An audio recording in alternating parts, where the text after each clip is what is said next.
ఇన్ని స్కీములు, దళిత బంధు మా సీఎం క్లియర్గా చెప్పిండే హుజూరాబాద్లో మొత్తంలో రాష్ట్రంలో 17 లక్షల మంది ఉంటే 17 లక్షల మందికి ఇస్తా అని చెప్పిండు దళిత బంధు. ఎవరైనా చెప్పిండ్రా? ఎవరో చెప్పలేదు కదా, ఆయనే చెప్పిండు కదా.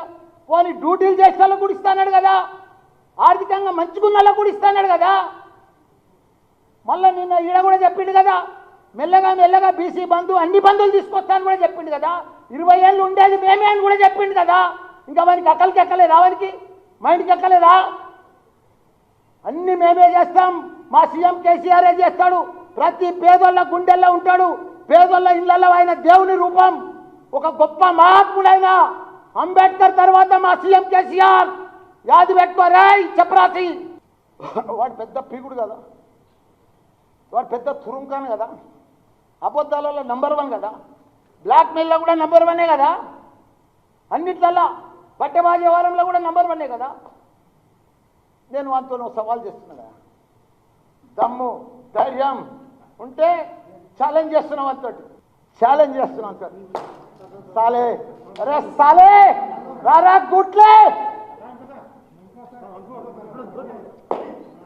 అరే సాలే రేవంత్, రేపు నేను రాజీనామా చేస్తా, నా మంత్రి పదవికి రాజీనామా చేస్తా, నా ఎమ్మెల్యే పదవికి రాజీనామా చేస్తా. నువ్వు నీ పీసీసీకి రాజీనామా చేసి, నీ ఎంపీకి కూడా రాజీనామా చేసి ఇద్దరం నిలబడతాం రా సాలే గాండు. రేపు రారా, ఛాలెంజ్ చేస్తున్నా, నిలబడతాం. నువ్వు ఓడిపోతే, నువ్వు గెలిస్తే నేను రాజకీయంలోకి వెళ్ళి తప్పుకుంటారా? రేయ్, నేను రాజకీయంలోకి వెళ్ళి తప్పుకుంటారా? కానీ నువ్వు గెలిచి చూపిరా, నువ్వు తమ్ముంటే. అందరికి చెప్తున్నావు కదా, 20 గంటలాగు, 15 గంటలాగు, 2 ఏళ్ళలాగు, మనమే వస్తున్నాం. ఇప్పుడు ట్రైలర్ చూపిరా, నువ్వు గెలిచి పిల్లలకు ధైర్యం ఇరా, నీ కాంగ్రెస్ పార్టీకి ధైర్యం ఇరా. నేను మళ్ళా గెలుస్తున్నా, ఇప్పుడు ఛాలెంజ్ చేసిన మల్లన్నతోటి, నేను ఎంపీగా మళ్ళా గెలుస్తా, మళ్ళీ నిలబడతాను. మొగోడవైతే చెప్పురా, ధైర్యవంతుడవైతే చెప్పురా అని కూడా మీ అందరు ముంగట ఛాలెంజ్ చేస్తున్నా.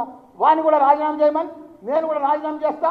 రెండింటికి బరోబర్ నిలబడదాం. ఎవడు గెలిస్తే వాడే హీరో, ఓడిపోయినోడు జీరో. ముగ్గురు 4 గంటల చక్కగా ఇంటికి వెళ్ళిపోయి.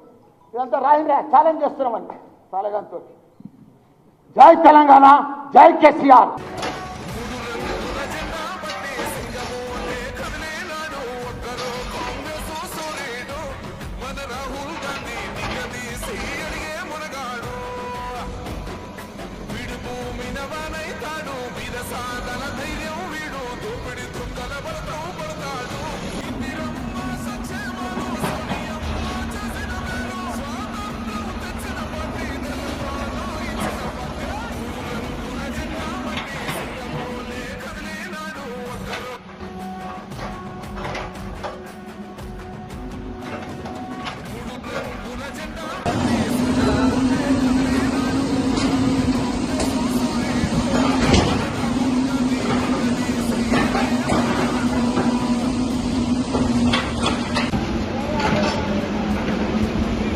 video